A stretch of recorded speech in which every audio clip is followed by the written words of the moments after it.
Hello everybody, my name is Caden. Welcome back to my workshop. Today I'll be working on this vintage Japanese Vest-Bowie, giving it a bit of an upgrade. In my last video I talked about preserving an object's history by not changing it too much, but this time I'll be making some more significant changes. The main reason I'm comfortable with that is this knife doesn't have much historical value. It's likely a knockoff of another knife called the original Bowie knife, which were made between the 60s and 80s. The only marking on this knife is the word Japan. It's a low quality knife, so I'm happy to experiment with it. The first thing I have to do to get this knife in better shape is to straighten it. Now, I didn't show this on camera, but before I started whacking it with a hammer, I tested the hardness with some Rockwell files, and it was reading below 40 Rockwell, which told me that it wasn't hardened well, or possibly at all. And this wasn't surprising, but it did make me a little concerned, as at this point I didn't know if it was hardenable steel. Part of modifying this knife is going to be improving the design. So I've just taken some material out of the ricasso, that way I can have a longer tang, which will mean the end knife will be more durable. And I'm going to tidy up the profile of the blade just a little bit.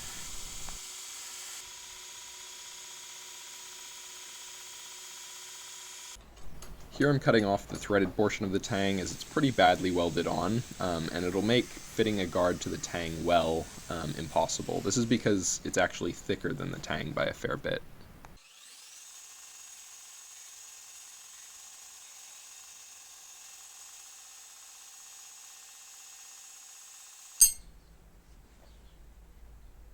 Now, because this is a knife that's not exactly meant to be babied, I needed some other way to mechanically connect the blade to the handle. I thought about welding new thread onto it, but drilling a hole in the tang for a pin is what I settled on. This hole in the tang gives me a general area for the pin to go. After heat treatment, I'll be pining some brass into this hole, and then once I know my exact pin location, I'll be able to drill through that piece of brass. It'll be nice and soft rather than having to drill through some hardened steel. So now that I've got the profile of the blade where I want it and I've drilled that pinhole, I can start the heat treatment. So first step of the heat treatment is to do some normalizing cycles. I ended up doing 2 normalizing cycles. The purpose of those is to basically take any stresses out of the steel. After normalizing, I preheated my oil, and then I went in for the quench, which you'll see in a second.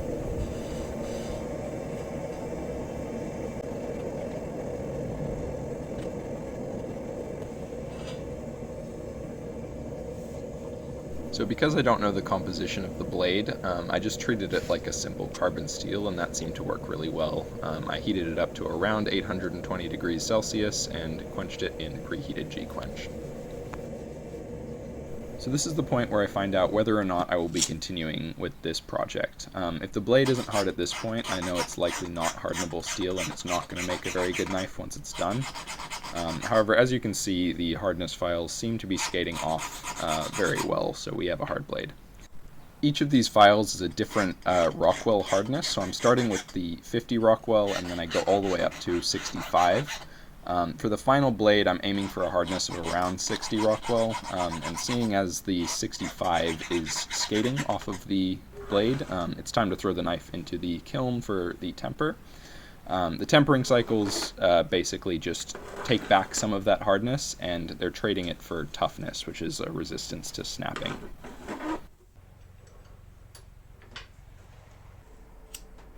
The next step is to draw back the temper in the tang just to make sure it's not going to break under heavy use. This step is also going to help for when I peen the little piece of brass into the tang hole, just because that's a fairly stressful thing to be doing to the tang. Puts a lot of stress on the material surrounding it.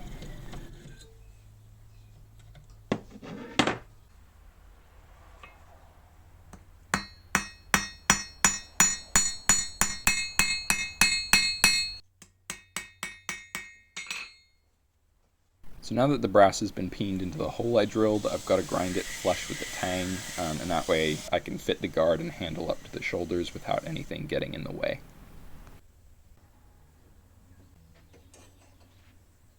Next we have to grind the shoulders nice and flat, so here I'm setting up the file guide and just making sure it's completely perpendicular to the spine of the blade.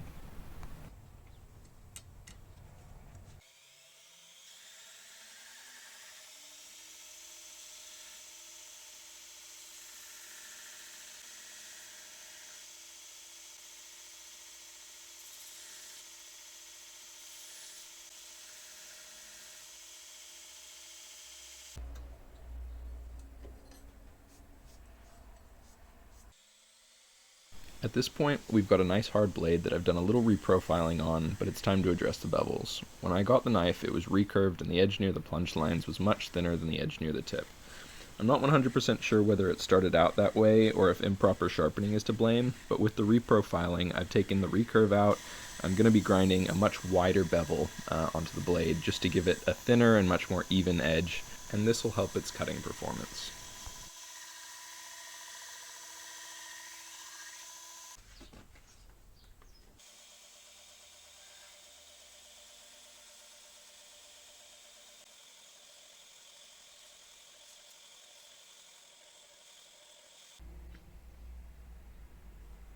After taking the bevels to 600 grit on the grinder, I'm going to regrind the swedge on the spine, and that's just going to get the lines nice and crisp.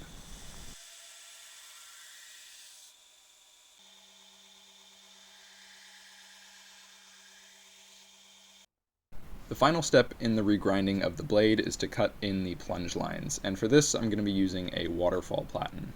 One of my pet peeves is when a knife has a guard and a ricasso that extends past the blade transition. In my opinion, you should either have one or the other. There's no real point in having both.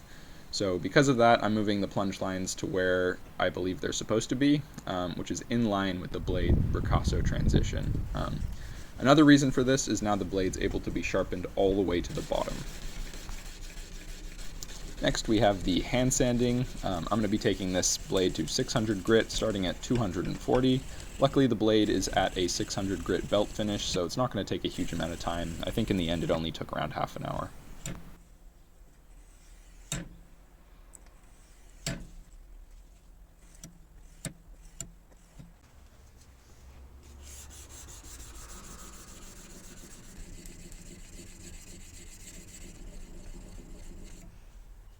Putting the blade aside for now, it's time to start on the guard. So here I am cutting off a piece of 3mm thick brass bar. For this one I'm going to be trying something new, but you'll see that once I've finished fitting this first piece up to the blade.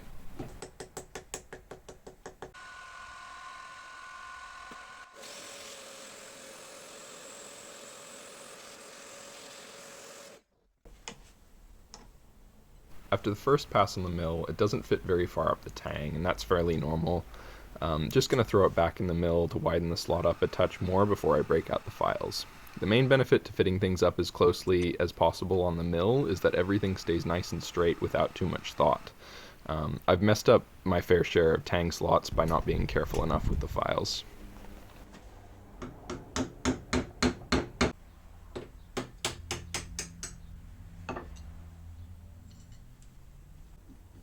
Now that it's off the mill, I can use files to get at the last few spots that the mill can't reach, mostly in the corners, and then I can use my little fitter upper thing to hammer the guard the last little bit of the way up the tang.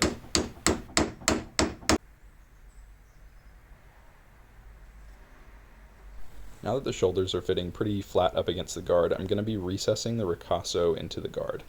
So I'm just scribing around the ricasso. And those little two areas on either side of the tang slot I'm going to be milling a recess into, and the ricasso is going to sit in there, and that's going to hide any gaps that would be there if I didn't do this. Just like the tang slot, the mill can't get to every little spot, so I'm just using this micromotor to get all the areas that the mill can't get to. So the next step is to square up a block of wood for the handle. I ended up choosing a block of Jarrah, which is a red Australian hardwood, and I'm hoping to ebonize it to give it a darker color once the handle's all done. The face mill that I'm using does a great job of making everything perfectly square, which makes fitting the block up to the guard super easy. So at this point I didn't have a DRO, and that meant that I had to scribe lines onto everything in order to mill it. So I'm using those measurements, scribing some lines in with the calipers, and then just making them darker with the pencil.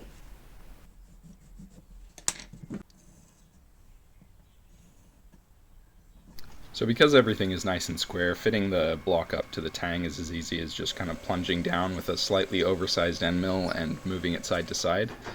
The slot's going to get filled with glue anyway, so the slop doesn't matter so much. Next I've got to cut out a little piece of brass for the top of the handle. I was planning on soldering it to the guard. You'll see exactly what I mean in a second, but for now I've just cut it out and I'm squaring it up on the grinder.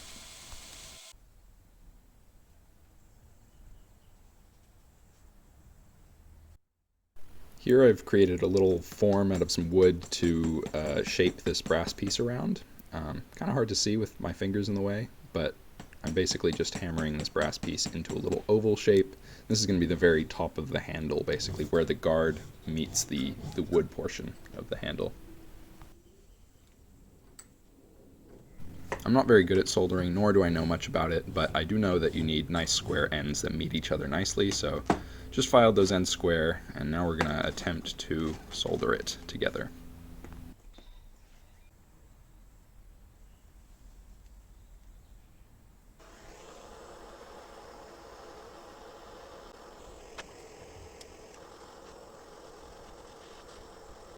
And with that, the piece is soldered. If I had have set up a better angle, you may have been able to see it super satisfyingly flow into the join. Oh well. Next, to start cleaning up this piece and the guard, because I'm going to solder them together, and then my plan is to basically shape the top of the handle to fit into that part, if that makes sense.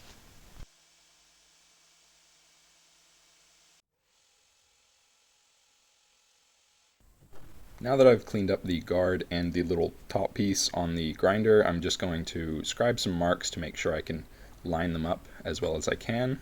Then I'm going to dip some flux in there, get some solder in, heat it up, and hopefully we can get it to stick.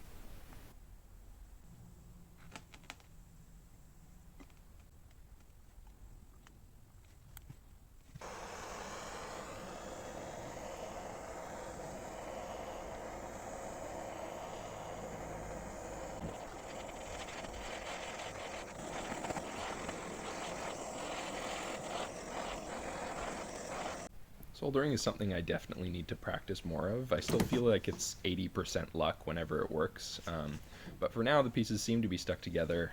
We'll see how long that lasts though.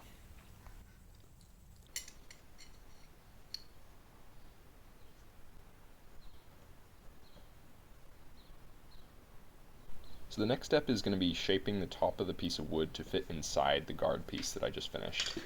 Before I do that though, I'm going to thin down the handle and alter the angles on the mill, just to kind of have less work on the grinder. So the reason I'm using the mill rather than the grinder for this is just because with less thinking you can create a perfectly straight line basically. So the angles, I just have to set the angle and then run a couple passes over it and it's cut in.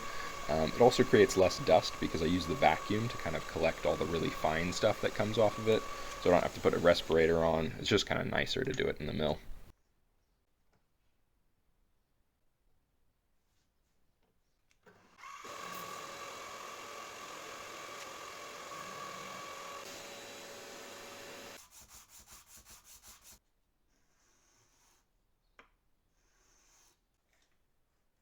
So now it's time to get the guard fitting over the top of the handle. So I've just scribed the depth of that little piece of brass that's on the bottom of the guard, and I've clamped my file guide to the wood so that I can't grind past that depth. And then I'm going to use some files to kind of clean up the oval that I just ground in roughly on the grinder. So got that file guide there, just going to use the files, clean everything up, and hopefully we can get it fitting inside the guard.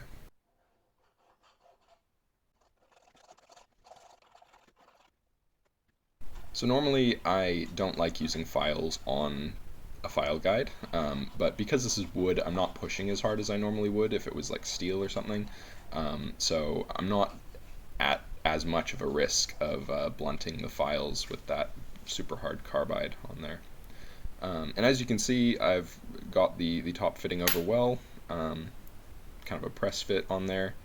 The guard did fall apart, and at this point I didn't really realize why I needed it soldered to the actual like guard piece. So we're just gonna leave it unsoldered. Makes it easier to finish as well, which is nice.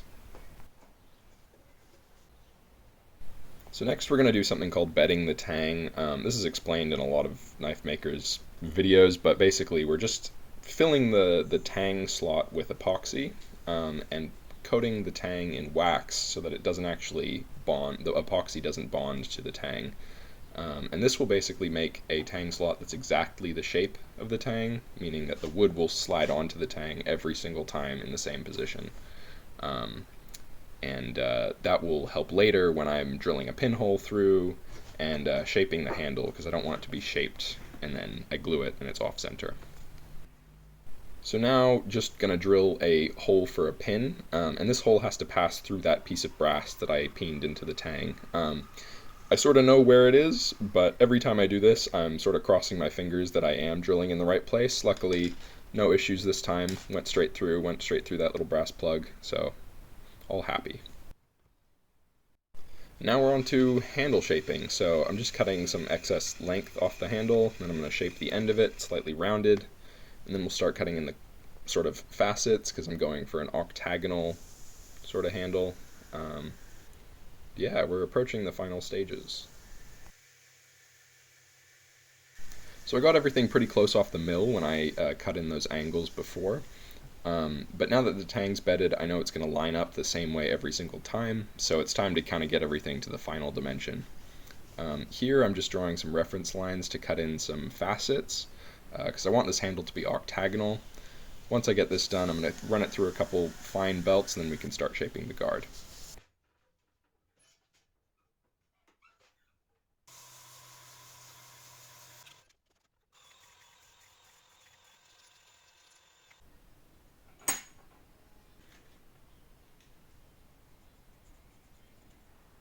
So just drawing on a rough idea of what the shape is going to look like. I refined it a little more on the grinder just because I'm better at grinding than I am at drawing. But yeah, just going for a simple oval shape, nothing too crazy.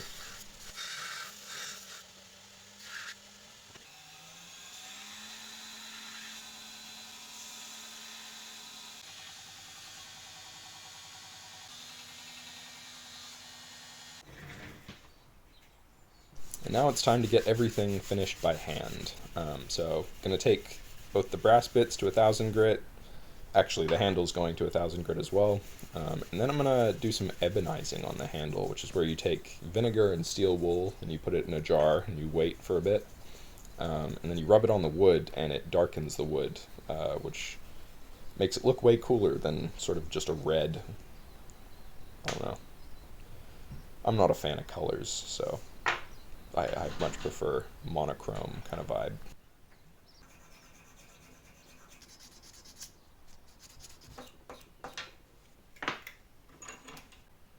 So this is another little detail I've got to take care of.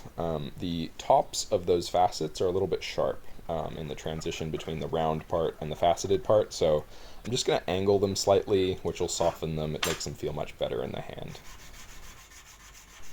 So before the ebonizing, we got to get the handle up to 1000 grit. So I started at 400, went to 600, and then finally 1000.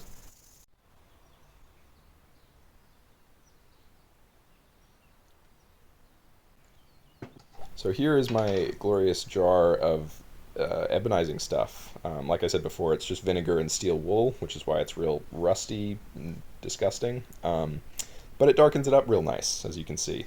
So letting that dry, it kind of raises the grain a bit, so I have to sand it back. I'm just using some 2000 grit. This makes it really shiny, really smooth.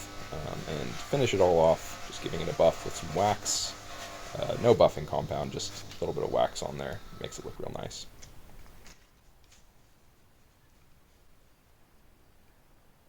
I'm a big fan of patina, so these brass bits are going to get some gun blue. And this is going to give them a mottled look. If you've watched my Fairbairn Sykes video, you will have seen me put gun blue on the brass handle, and it kind of darkens it up, and it's a little unpredictable what kind of finish you'll get, which is what I like about it. It gives you a real interesting look every time. So this time the gun blue went sort of bronzy, and I'm not mad about it. I think it looks super cool.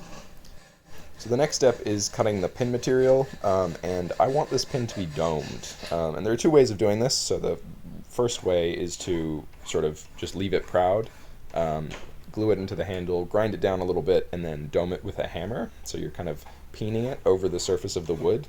The risk there is that you dent the wood by missing with the hammer, and I'm fairly prone to doing that, so what I opted to do was dome it before gluing it in, and this theoretically gives you a cleaner look, but you do have to line it up perfectly so that there's an equal amount of dome on either side. But I prefer that challenge over the not whacking your finished knife with a hammer. Onto the glue up, I was using 5-minute epoxy because I didn't have anything else, and it made it a horrible experience, as it always does with 5-minute epoxy and multiple part glue ups. You just really don't have a lot of time to get everything together and cleaned up before it's too hard and to do anything. But in the end, we got it done, and yeah, it was just a good 5 minutes of a lot of stress.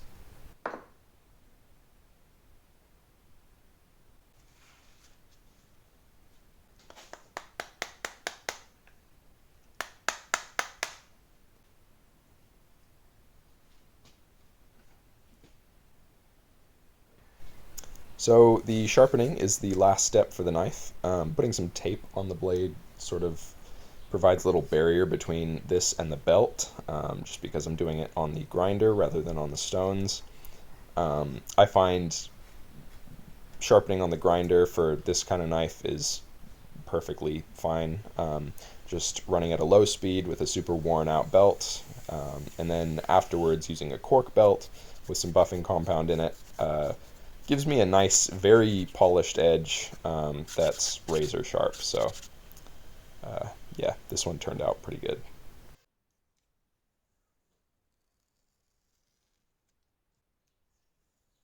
And with that, the knife is done. I had a heap of fun doing this. It sort of was just making a whole new knife with the blade of that old knife, but I guess we can call it a Resto-Mod.